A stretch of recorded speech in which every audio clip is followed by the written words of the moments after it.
a Democratic congressman, Ted Lieu of California. He's on the House Judiciary Committee and the Foreign Affairs Committees, two of the panels that are now part of a formal impeachment inquiry. Congressman, thank you. Good afternoon.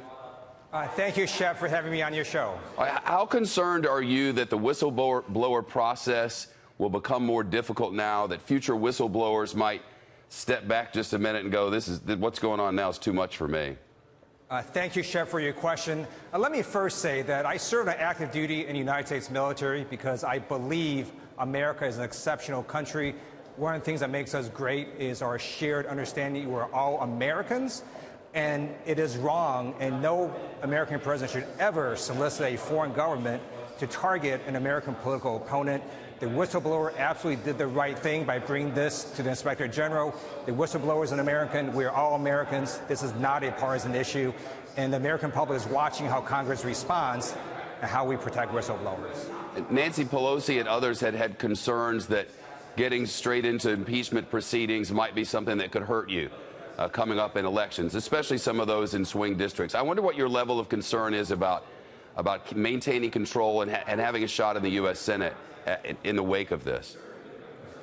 Impeachment is one of the gravest powers of Congress, second only to our power to declare war. It should never be our first option.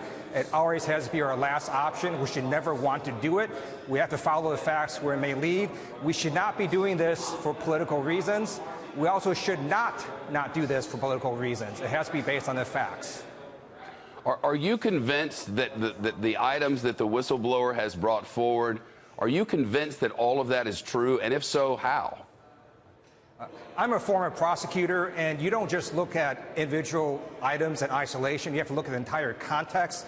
So the whistleblower complaint reveals that this was a months-long campaign to get Ukraine to investigate Trump's political opponent, that Donald Trump had secretly blocked military aid to Ukraine, which Congress appropriated because Ukraine was fighting back against one of our adversaries. And then a week later, Donald Trump has a phone call where he requests the Ukrainian leader to investigate Biden and his son right after the Ukrainian leader raises the issue of military aid. When you put this in context together, it appears that the President of the United States abused his power and leveraged the cutoff of military aid to get Ukraine to investigate his political opponent. Who are the most important witnesses in your mind, people from whom your committee needs to hear? So I'm pleased that the acting DNI director today said the whistleblower acted in good faith, and that the Inspector General, who Trump appointed, had deemed that this complaint was urgent and credible. I think we now need to hear from the whistleblower. In addition, the whistleblower also identified a number of other U.S. officials who expressed similar concerns that the president was soliciting foreign interference in our election. Would you put Rudy Giuliani under oath? I would, but I'm not sure he would be one of the first witnesses to be called. I think we get a lot of information from other witnesses first. These sources inside the White House, the president today suggested that could be akin to spies and seem to be trying to root out who they are. A spy works on behalf of a foreign power.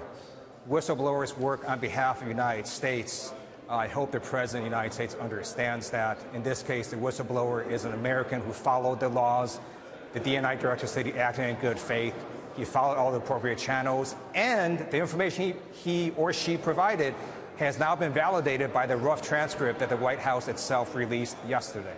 The New York Times already has some details on the whistleblower.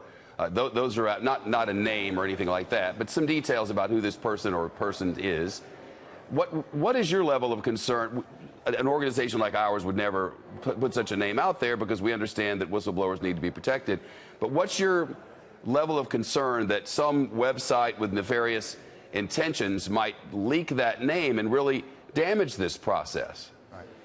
So I am disappointed that the media would release the name of the whistleblower. The whole point of the whistleblower protection law that Congress passed is to protect whistleblowers. In this case, the facts that have come out from the whistleblower have all essentially been verified, either because the White House released a rough transcript that showed that the president requested the Ukrainian leader to investigate Joe Biden, also because Donald Trump admitted on national TV that He essentially said the same thing to the Ukrainian leader, and no one disputes that Trump halted critical military aid to Ukraine. Congressman Ted Lieu, thank you for your time.